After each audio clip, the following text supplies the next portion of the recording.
Good evening, Earth. This is Adam Sturch broadcasting from the Mushroom Mansion, Taos, New Mexico, working on oil painting Old Tree C. Alright, this will be the third installment of a Four Seasons tree study that I started last summer. And I did a summer version, a fall version, and this will be the winter version. So I've got a nice photograph of the tree covered in snow in a snowfield, and I'm going to reference that and just sort of do a loose gestural representation of the same scene. So here we go.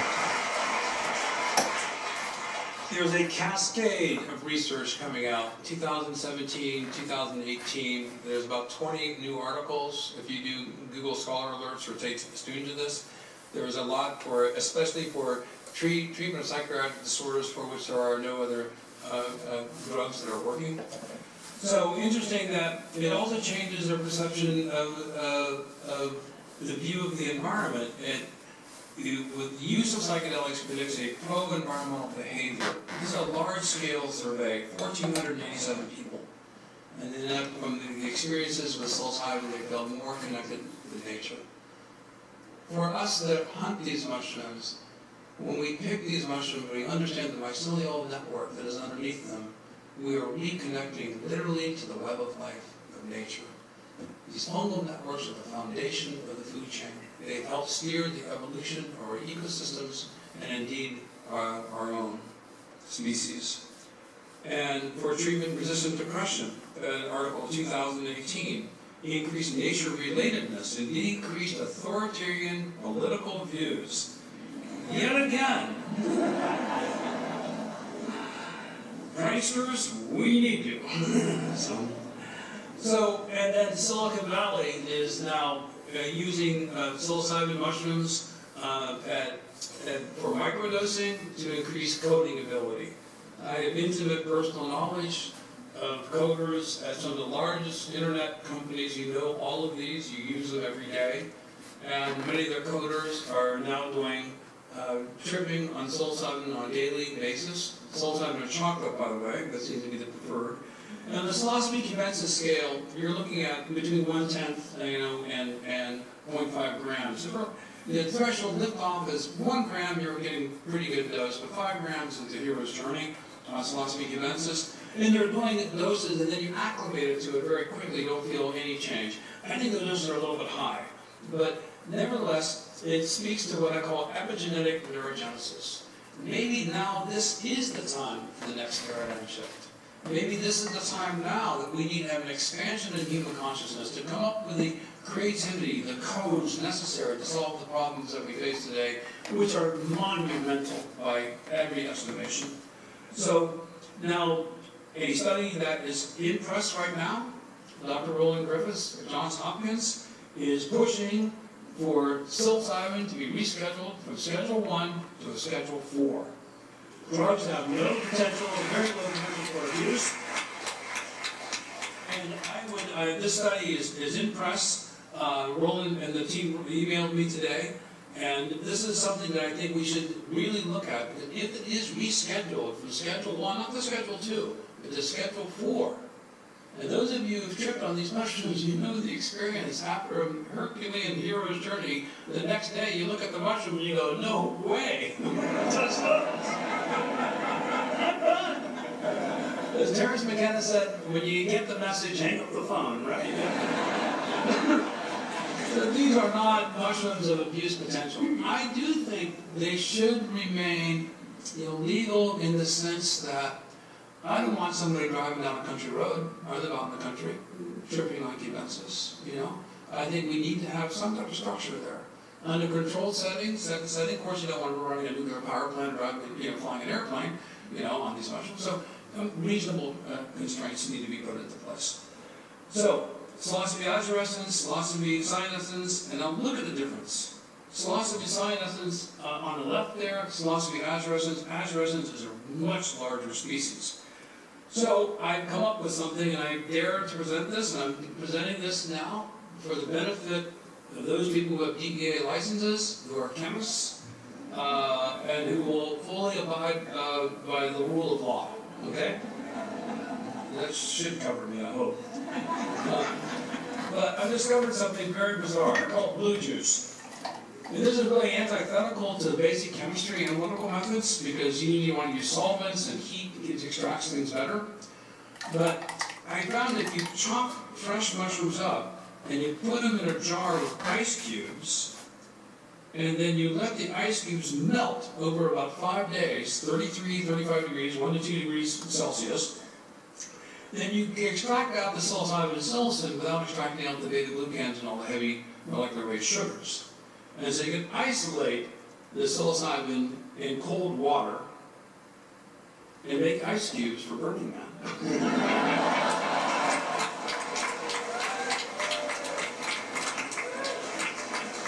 Again, purely for research purposes. But this can be helpful in fractionating out. So chemists in the audience might look at this being, wow, this is a very interesting fractionation sequence because fractionation is very expensive because you have to get rid of all the other junk. So, How to Change Your Mind. How many people here in this audience have read that book? Michael Pollan. And I want to introduce to you another, towards the end of my talk here, another mushroom, which is legal, which is a mushroom that also spurs neurogenesis, and that's lion's mane mushrooms. Lion's mane mushrooms have nerve growth stimulant factors that are cytokine derivatives discovered by a mycologist in Japan called Kawagishi, who filed patents on it in 1994. It's off patent. I don't know how he came up with this. He was looking for antibacterial compounds, and he found that lion's mane mushrooms stimulate neurons to regrow. Moreover, it causes the remyelination, regeneration of myelin sheath on the axons of nerves. This is your conductive shielding that allows neurotransmission. And a number of experiments, 2 clinical studies have come out on mild cognitive dementia, also postmenopausal depression, showing statistically significant improvement for people taking 2 to 5 grams of this mushroom per day. Interestingly, with both study groups, when they stopped taking the mushrooms, then they regressed. Now, but there's a study specifically with mice, and this is the one that I'm most excited about. It's a behavioral study.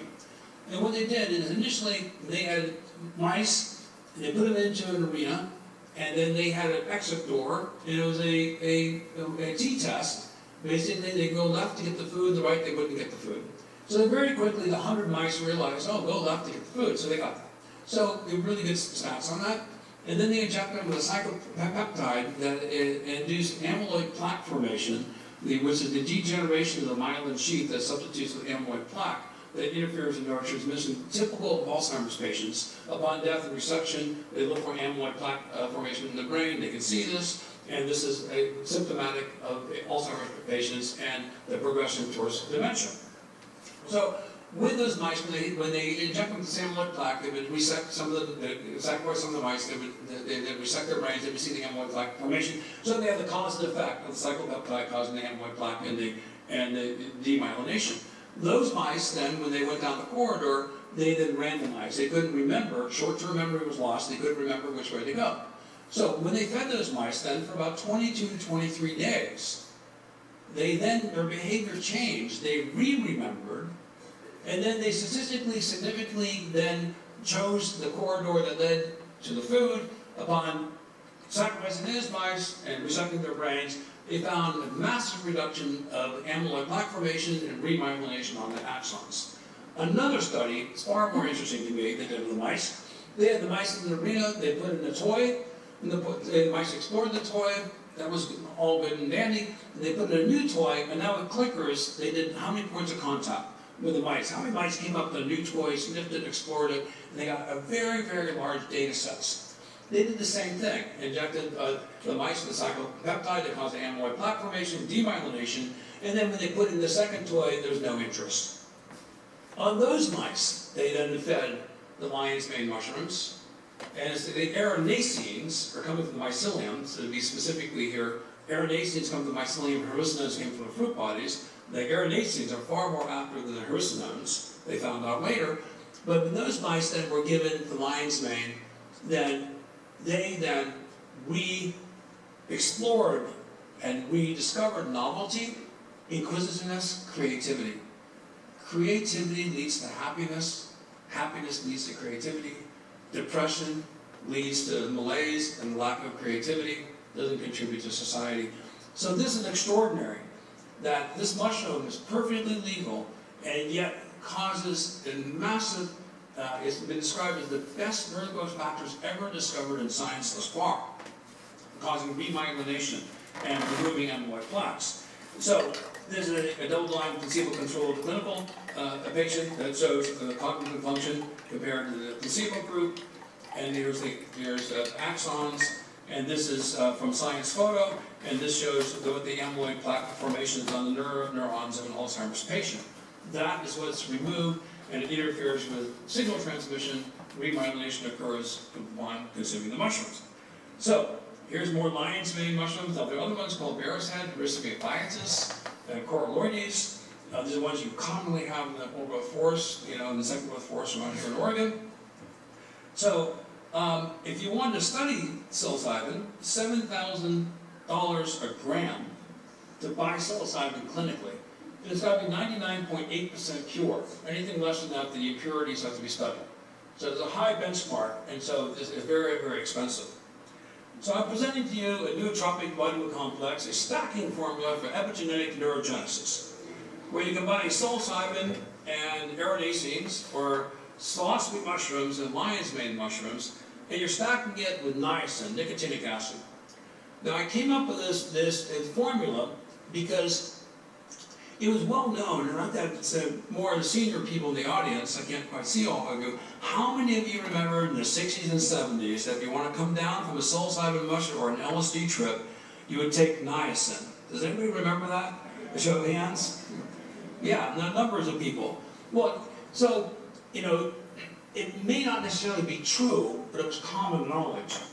Now, niacin, vitamin B3 excites the endpoints of the nervous system. You get a red flush. Those of you taking vitamin B3, you get this red flush, you get itchy all over. So I thought, if the vascular system's intact and you want to create neurogenesis, oftentimes neuropathies occur at the endpoints of the nervous system, the toes and the fingers, deadening of the toes and the fingers, loss of sensation. If you could then excite those neurons by using vitamin B3 as a driver to bring psilocybin and aridacines to the endpoints of the nervous system, neurogenesis, they can repair the neuropathies that were occurring. That's what I'm suggesting, that's what I wanted to study clinically. We have 3 groups in Canada right now that are quite excited about this. The FDA in the United States this past week told some researchers, Charlie Grobe and his group at UCLA that I'm working with, that they won't approve psilocybin mushrooms for a clinical study, even though it could be standardized. However, it goes from Schedule 1 to Schedule 4. They may change their tune on that. So this is something I think we all suffer. Our society and this country is losing intellectual capital due to dementia, Parkinson's diseases, Alzheimer's. This is a loss of knowledge. That knowledge has been accumulated at great expense. And for us to lose this knowledge in our society, not passing on to future generations, is robbing our generations in the future of the essential knowledge. It's like we are losing libraries of Alexandria every day. What if we could preserve those libraries and pass them on for future generations? How will that help the evolution of our species? It'll help enormously.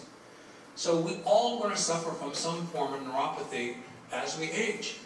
And even though you may not take psilocybin mushrooms, it's really interesting because I talked to some conservative people who never dare trip on LSD or magic mushrooms. But the concept of taking 1/20th of a dose and may lead to neurogenesis and prevents dementia, and they can kind of be cool with their kids and grandkids, That's really appealing. That's really appealing because the thing is the self-awareness of your encroaching dementia leads to depression. And to be able to be more creative, more cognitively astute, and as many of you know, one of the symptoms of eating these mushrooms is laughter. So this is something I think we should explore. I think this idea has legs. The idea of stacking these together. Now, lion's manes are a perfectly legal mushroom. You can go out and use these today. So I'm not advocating you breaking the law. But I think that we have to push the envelope here to come up with some of the creative solutions that we need today. So, the other thing I want to mention is a lot of researchers have missed this. And the mice were given low doses of psilocybin, it extinguished the fear conditioning response, more so than high doses. This is an argument for low dosing, microdosing. And this is what I think it needs to be explored. You don't have to give somebody a full-blown trip. Neurogenesis can occur at sub-threshold doses of you noticing that there's an effect. So this should be explored. There's credibility in this argument. Okay, well, it's not always safe out there to collect wild mushrooms. This is Gallerana marginata, the new name for it. It's a photograph that I took with Psilocybe stinsii and Gallerana marginata are growing so close together they're touching each other. One is deadly poisonous. Gallerana is deadly poisonous. Many people have died from Gallerana poisonous. Be aware. Join a mycological society. Be careful. Take spore prints. Get good field guides. One of the measurement that I use with gilled mushrooms, if the spore print is purple brown and the mushroom is bruised bluish, with very few exceptions, it's highly probable you have a magic mushroom, a psilocybin producing mushroom. Those two things have to be true: purple brown spore prints and bruising bluish. Now there's a group called Stropharia cerulea. That's a bluish group of Stropharias. They're not thought to be that poisonous, and they don't have psilocybin in them. But largely that's true.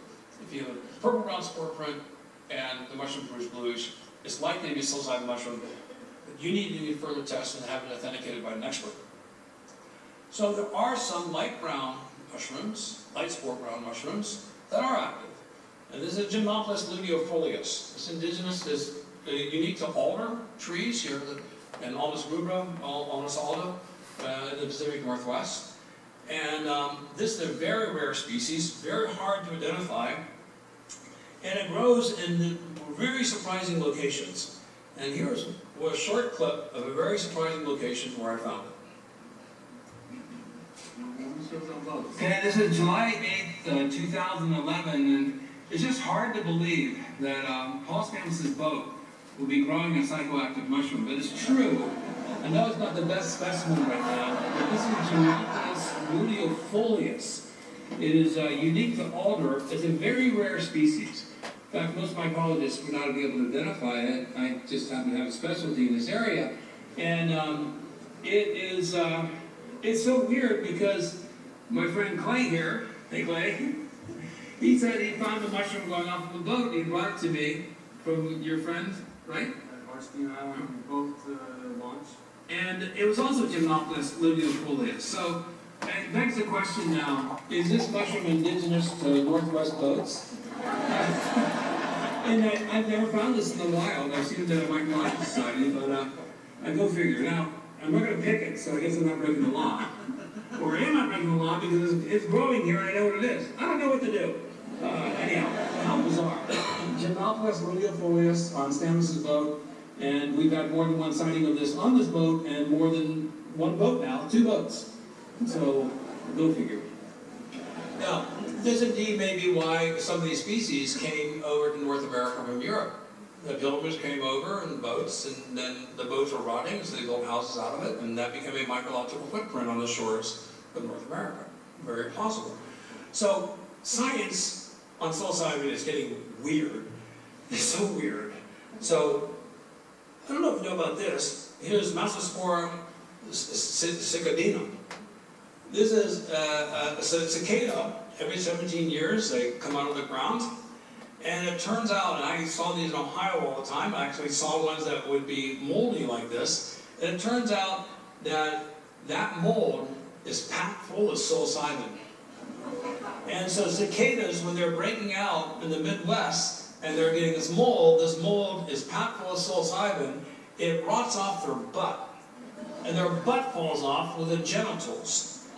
But the cicadas are flying around, becomes hypersexualized, and then they will go to females and try to engage them with male courtship rituals, or they'll actually feminize themselves and go to males to attract males to copulate with them, even though they have no sexual organs, just so they can get contact so the spores can be transferred to the adjacent cicada. Weird. So, where is this all going? Well, I think that I have no friggin' clue. But when you have a cicada outbreak, in the future, I'm wondering what's going to be happening.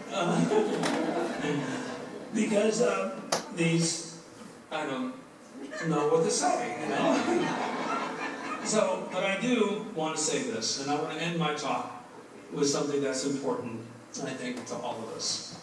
My experience with psilocybin mushrooms and the kindness of the individuals that have helped me as leading to some paradigm-shifting breakthroughs. I'm restricted due to confidentiality, but on October 4th at 6 a.m. Eastern Standard Time, what has been described as the most prestigious scientific journal in the world. They'll be publishing an article by me, I'm the primary author, and 10 other co-authors, including USDA virologists, Washington State University entomologists, and I have come to a paradigm-shifting breakthrough that's absolutely critical to biosecurity across this planet. Now, I'm not going to say more, but you all will be hearing about this, I think. The press teams are involved, major PR firms are involved.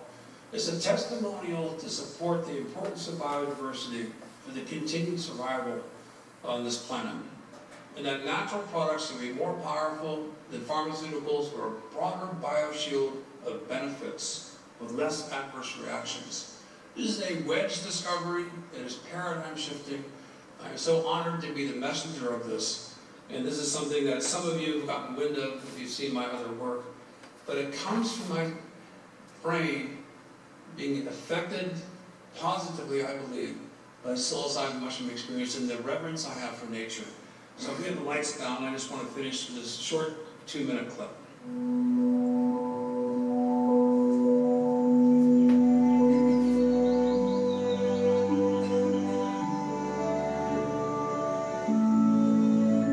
Mushroom mycelium represents rebirth, rejuvenation, regeneration.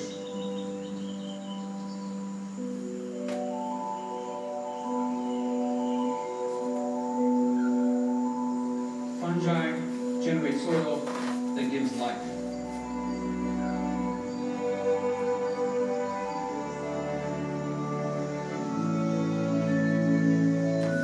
The task that we face today is to understand the language of nature. My mission is to discover the language of nature of the fungal networks that communicate with the ecosystem. And I believe nature is intelligent. The fact that we lack the language skills to communicate with nature does not impugn the concept that nature is intelligent. It speaks to our inadequacy for communication. If we don't get our act together and come to commonality and understanding the organisms that sustain us today, not only will we destroy those organisms, but we will destroy ourselves.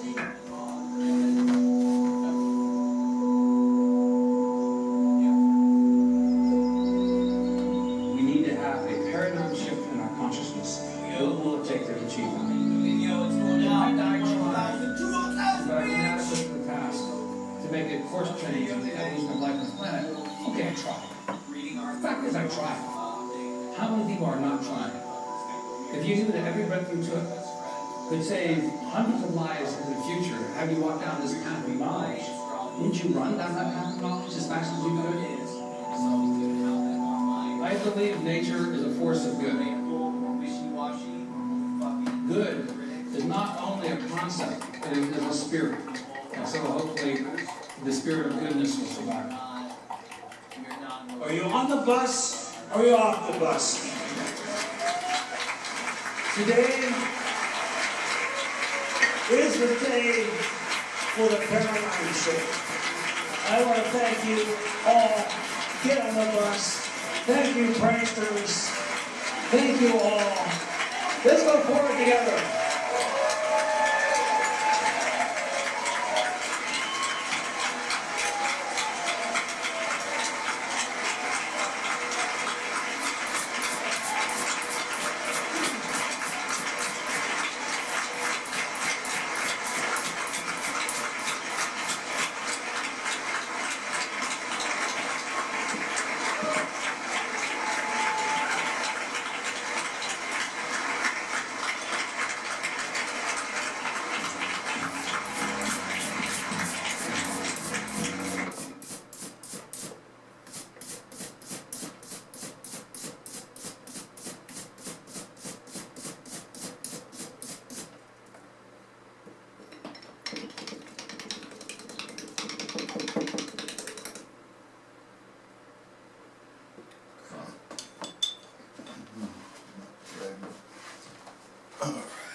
Alright, well that might finish this picture. I don't know.